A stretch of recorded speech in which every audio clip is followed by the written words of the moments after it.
क्या आपको पता है कि कभी चीन पर लोकतांत्रिक सरकार भी थी? क्या आप जानते हैं कि चीन की आज की कम्युनिस्ट ताकत एक खूनी गृहयुद्ध और लाखों लोगों की जान की कीमत पर बनी? और क्या आप जानते हैं कि ताइवान का विवाद, जो आज भी अमेरिका और चीन को भिड़ा सकता है, उसी क्रांति की देन है? नमस्कार, मैं नुजुल चौहान और आप देख रहे हैं विश्लेषण। आज हम बात करेंगे चीन की कम्युनिस्ट क्रांति, उसके नेता और ताइवान विवाद की गुत्थी। 20वीं सदी की शुरुआत में चीन पर किंग राजवंश का शासन था। यह राजवंश सदियों से सत्ता में था, लेकिन अब वो कमजोर पड़ चुका था। देश के अंदर भ्रष्टाचार, गरीबी और बाहरी ताकतों के बढ़ते दखल से जनता में भारी असंतोष था। इसी असंतोष का नतीजा थी 1911 की शिन्हाई क्रांति। इस क्रांति ने चीन के हजारों साल पुराने शाही शासन का अंत कर दिया। सम्राट को गद्दी से हटा दिया गया और चीन एक गणतंत्र बना, जिसे रिपब्लिक ऑफ चाइना कहा गया। इस नई सरकार के पहले नेता थे सुन यात सेन, जिन्हें आधुनिक चीन का जनक भी माना जाता है।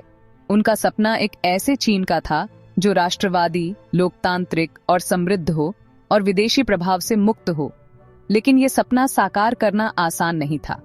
कागज पर तो चीन एक लोकतांत्रिक गणराज्य था, पर असल में देश की केंद्रीय सरकार बहुत कमजोर थी। पूरा देश छोटे छोटे इलाकों में बंट गया था, जिन पर स्थानीय सैन्य नेताओं यानी वॉरलॉर्ड्स का कब्जा था। ये वॉरलॉर्ड्स अपनी अपनी सेना रखते थे और सिर्फ अपने फायदे के लिए लड़ते थे। सुन यात सेन की असामयिक मृत्यु के बाद उनकी पार्टी कुओमिंतांग KMT का नेतृत्व चियांग काई शेक के हाथों में आया। उनका सबसे बड़ा लक्ष्य था इन वॉरलॉर्ड्स को हराकर चीन को फिर से एक करना और एक मजबूत केंद्रीय सरकार बनाना। 1921 में चीनी कम्युनिस्ट पार्टी CCP बनी। इसके प्रमुख नेता थे माओ जेडोंग। कुओमिंतांग, KMT और कम्युनिस्टों के बीच कभी सहयोग हुआ तो कभी संघर्ष। 1934 में माओ और उनके समर्थकों ने लॉन्ग मार्च किया, हजारों किलोमीटर की कठिन यात्रा, जिसने माओ को राष्ट्रीय नेता बना दिया। द्वितीय विश्व युद्ध के दौरान जापान ने चीन पर हमला किया। उस समय कम्युनिस्ट और कुओमिंतांग ने मिलकर जापान से लड़ा, लेकिन जैसे ही युद्ध खत्म हुआ, दोनों में गृहयुद्ध भड़क उठा। द्वितीय विश्व युद्ध में जापान की हार के बाद नेशनलिस्ट और कम्युनिस्टों के बीच का अस्थायी संघर्ष विराम टूट गया।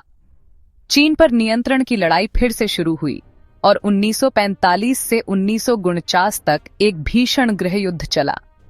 एक तरफ चियांग काई शेक की कुओमिंतांग सेना थी, जिसे अमेरिका से आधुनिक हथियार और पैसा मिला, लेकिन उनकी सरकार भ्रष्टाचार और कुप्रबंधन में डूबी थी, जिससे उन्होंने जनता का विश्वास पूरी तरह खो दिया। दूसरी ओर माओ की लाल सेना यानी पीपुल्स लिबरेशन आर्मी एक अनुशासित ताकत के रूप में सामने आई।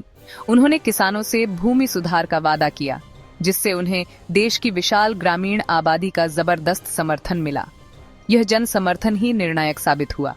1949 में कम्युनिस्टों ने जीत हासिल की और 8 अक्टूबर 1949 को माओ जेडोंग ने बीजिंग में ऐलान किया, People's Republic of China PRC का जन्म हुआ।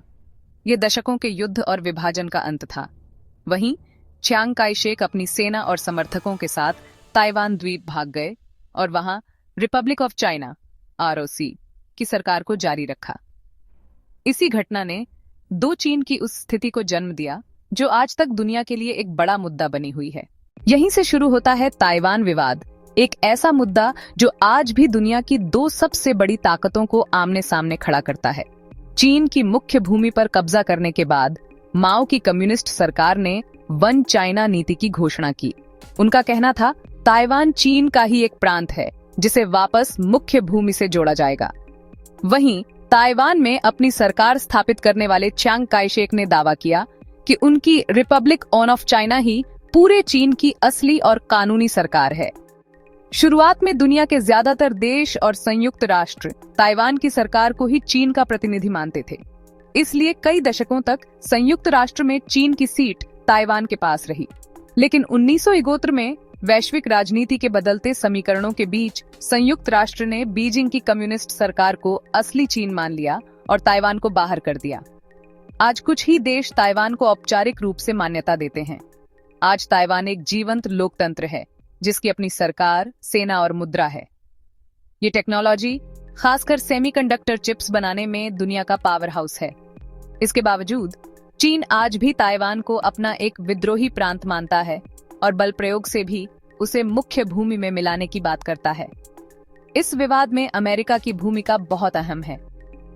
अमेरिका वन चाइना नीति को तो मानता है, लेकिन ताइवान संबंध अधिनियम के तहत ताइवान की आत्मरक्षा में मदद भी करता है। इसे रणनीतिक अस्पष्टता कहते हैं। चीन की बढ़ती सैन्य गतिविधियां इस क्षेत्र को दुनिया के सबसे खतरनाक फ्लैश पॉइंट्स में से एक बनाती हैं, जहां एक छोटी सी चूक भी बड़े संघर्ष को जन्म दे सकती है। कम्युनिस्ट क्रांति के बाद चीन पर माओ जेडोंग का लगभग 3 दशकों तक शासन रहा। उन्होंने ग्रेट लीप फॉरवर्ड और सांस्कृतिक क्रांति जैसे अभियान चलाए, जिनसे करोड़ों लोग मारे गए। लेकिन लंबे समय में चीन ने औद्योगिक और सैन्य ताकत हासिल की। आज चीन दुनिया की सबसे बड़ी आर्थिक और राजनीतिक शक्तियों में गिना जाता है, पर उसकी नींव रखी गई थी उसी कम्युनिस्ट क्रांति से। तो यह थी चीन की कम्युनिस्ट क्रांति की कहानी, एक ऐसा संघर्ष जिसने सम्राट से लोकतंत्र और लोकतंत्र से तानाशाही तक का सफर तय कराया। यह कहानी बताती है कि किसी भी देश की राजनीतिक दिशा केवल अंदरूनी लड़ाई नहीं होती, उसके प्रभाव पूरे विश्व पर पड़ते हैं। और ताइवान विवाद, वह आज भी इस क्रांति की अधूरी गूंज है। मैं नुजुल चौहान, और आप देख रहे थे विश्लेषण।